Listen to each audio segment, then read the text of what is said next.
За сүүлийн 2 жил гаруй хугацаанд эрх баригчдын явуулсан алдаатай бодлого, хууль зөрчсөн үйлдэлүүдээс олж улс орон эдийн засгийн хямралд орж ард түмний амьдрал хүндэрж гадаадын хөрөнгө оруулагчид нүрээ буруулсан гэж Монгол Ардын намын зүгээс хэллээ. За эдийн засгийн үзүүлэлтүүд муудаж өргөн хэрэглээний бараа бүтээгдэхүүний үн өсөд байгаа нь худал биш. За ийм байдлаар цааш явбал улс орны эдийн засаг улмал муудна гэж үзсэн учраас Алт уугийн засгийн газрыг огцруулсан гэж мэдэгдэж байна. Шийдлийн засгийн газар байгуулагдсан. За шийдлийн засгийн газрын Монгол Улсын ерөнхий сайд одоо сайхан томилогдоод Монгол Ардын намыг засагт хамтран ажиллахад урьдсан. За Монгол Ардын нам удирдах зөвлөл бүлэг баг хурлаараа хэлэлцэж одоо засагт хамтрах асуудлыг шийдсэн. Шийдэхдээ бид нас тодорхой одоо асуудлуудыг бодож бас харилцсан одоо ойлголцож тохиролцож орж ирсэн байгаа. Засагт хамтран ажиллахаар болсон байгаа.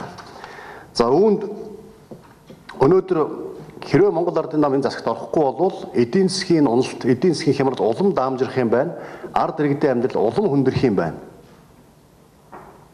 Үүнээс Монгол Ардын намаас хамтарч байж энэ уналтыг зогсоох, хүндрэлийг багасгах хатнаас тус нэмэр болёо гэж үзсэн байгаа. Хэрвээ зүгээр сонгуулаа утсан бол бид орохгүй байх хэрэгтэй байсан. За мөн эдийн засгийн хямралыг даван туулах хөтөлбөрийг санаачилж батлуулсан Монгол Ардын нам сүүлийн 2 жил нэг төсөвтэй байхыг шаардсан биелээ олж 2015 оноос энэ бодлого хэрэгжиж эхэлсэн гэдгийг мөн хэлж байна. За Чингис Самура зэрэг бондын мөнгөний үлдэгдлийг улсын хурлаар хилцэн шийдвэрлэхээр болоод байгаа.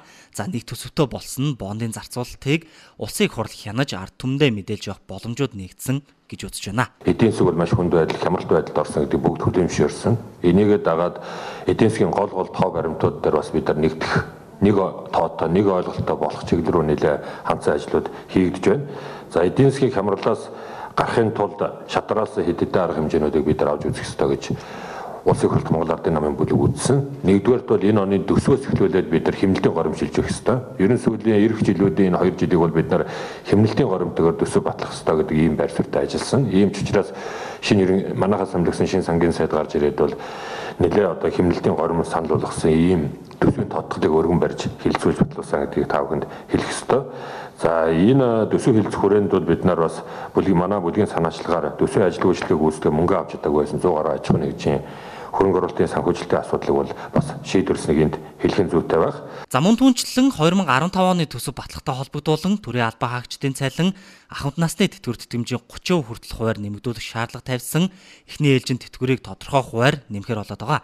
За ахмадын тэтгэврийн зээлийн хүү 18%-ийг 9% болгон буулгах санаачлага гаргаж за ач санах тухай хуулийн төслийг батлуулахаар улсын хурал өргөн мэдүүлээд байгаа юм байна.